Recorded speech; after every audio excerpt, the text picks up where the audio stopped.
Denver Broncos went from 3-0 to a trader, a seller at the trade deadline.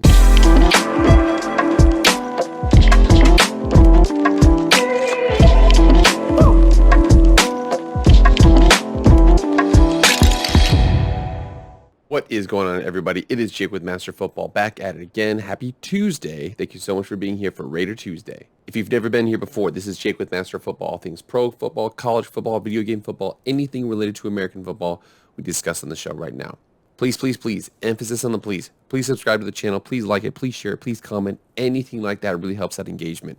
But without further ado, let's get into Raider Tuesday. Whew. I have two right now. The Bengals just lost to the Jets. The Raiders are sitting pretty good right now in the AFC. One of the top teams out there. We'll see if they can continue it this next week. And again, I know I said that last week when they were playing the Eagles, but this next week, the Raiders have an opportunity to decide what kind of team they are. Are they just a talented team that can blow games when they need to, or when they should win?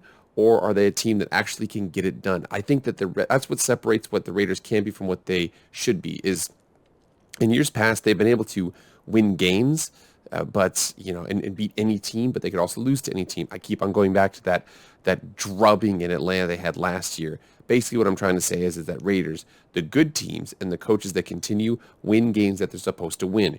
You are playing at the Giants. It is an early window game, but you should win this game. So what we're going to do today, go over a couple things. First of all, we're going to talk about that Giants and Chiefs game that just happened a couple minutes ago.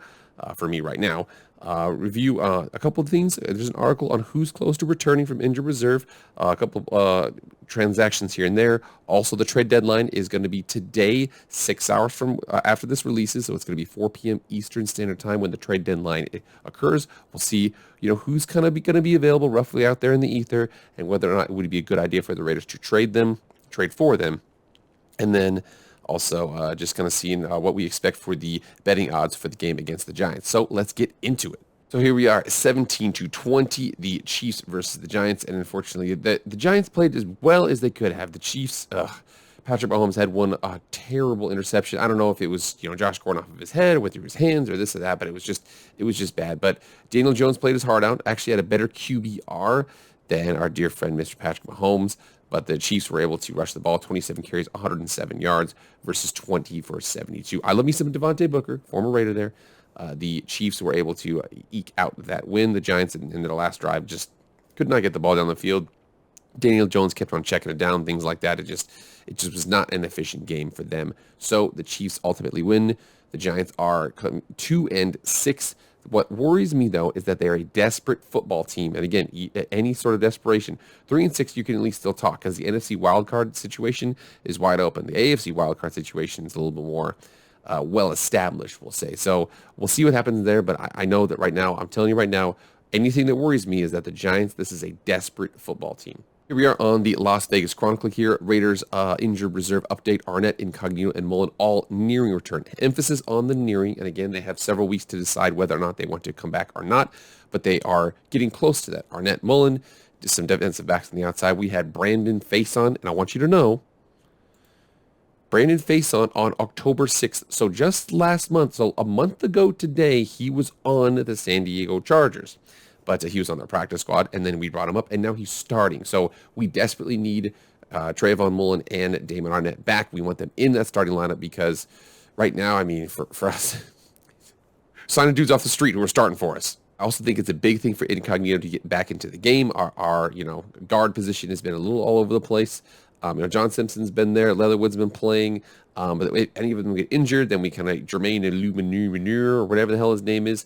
It's been kind of a revolving door there. If we can have some consistency with Incognito, I know that he's been injured for a lot the last couple seasons, but when he plays, he is a top flight player. Also, in connected news, the Denver Broncos went from 3-0 to a trader, a seller at the trade deadline. They have really, really gone down. I think the fact that, again, they played the Jets, the Giants, and the Jaguars, that whenever you play those teams, you kind of get an inflated sense of ego. But they traded away, Von Miller. He was actually close to tears in that. So that is a big thing. That won't hit the Raiders until a couple years from now, but it is still going to be felt. The Denver Broncos giving it to the Rams. I have a friend who's a Seahawks fan, and he is not happy about them getting Von Miller. I know they will get Russell Wilson back, but he's going to be running for his life even more than he already does in that division. So here we are, and I have an article here by Vinny Iyer from sportingnews.com. NFL trade rumors, 15 players most likely to be traded at the 2021 deadline. I am going to view this from a Raiders perspective as to whether or not they should be considering of buying and considering of a seller. For the Raiders right now, I know that there's a lot of receivers that are going to be available. I actually don't think they need to actually add any of those.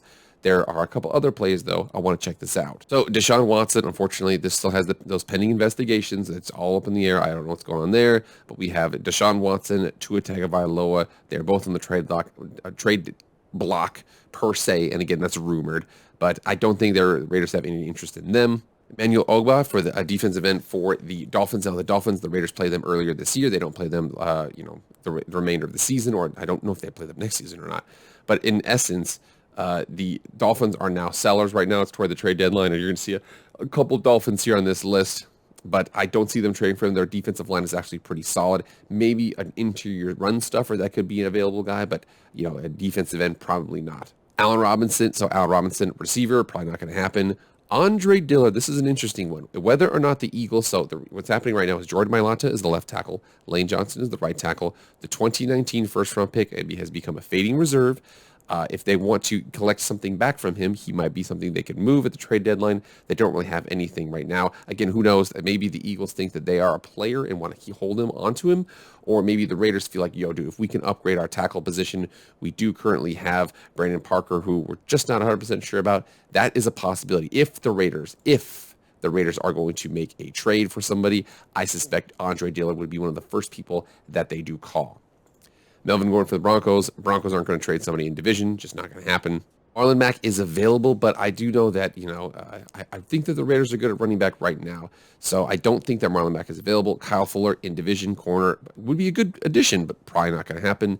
LJ Collier, defensive end / defensive tackle. I just don't know if that value is there. I mean, why would you bring in a mirror image of Cleveland Farrell? I don't really understand that. Just May, safety. He's a good playmaker, but I know the Jets are in complete rebuild mode right now, but I don't know if that entices the Raiders enough. Trayvon Merrick, they've still got Jonathan Abram. They've got pretty good safeties there. Maybe bring in another one. I don't know. But I think that they're actually pretty solid at safety. Melvin Ingram off the edge. The Steelers, I think the Steelers think they're still in the playoff hunt. I think the Steelers think they're still in this, and I think they actually kind of are. So I don't know if he's going to be available. Jamison Crowder, receiver. Again, Raiders probably not going to be looking for a receiver. Then we have Nick Foles, Derek Barnett, Will Fuller. So Will Fuller's a definite no. Nick Foles, the Raiders already have 3 quarterbacks. That's a no. And Derek Barnett, defensive end. Again, another guy, former first-round pick. We'll see what the Eagles do there, but I suspect that they will not be adding Derek Barnett. The only guy I think they would add, or would strongly look at, would be Andre Dillard, a backup offensive lineman, former first-round pick for the Philadelphia Eagles. So here we are on DraftKings.com. The Raiders right now open up against the Giants as a 3-point road favorite. The early pick from DraftKings is the Raiders -3. Again, I'm going to come off the camera and talk to you real quick. I said this last week. We're talking about that game. They're playing the Eagles. You're expected to win. You should win. This is on the road. This is a desperate team. This is a trap game. Okay, you got the Chiefs the next week. I know the Chiefs. Everybody says, "Oh, yeah, but the Chiefs suck." Chiefs suck. The Chiefs are still capable of beating you. And so are the Giants. If you do not bring it, you will lose this game. They just bracketed the Chiefs offense. So hopefully you can see that and actually come through and actually have a big day. I expect, the defensive line is very solid for the New York Giants. So there's a lot you need to look out for. So hopefully they bring it in that game because it's going to be tough. So everybody, thank you so much for being here. Again, get in those comments. What do you think the biggest news for the Raiders is going into this next game? I personally think it's a trap game. It's got written all over it. But you know me, baby. There's only one thing that matters. Just win, baby. Sorry. But anyways, thank you so much for being here. Please like, share, comment, subscribe, anything like that. I really appreciate it. But I will see you guys tomorrow for your regularly scheduled programming. I'm out.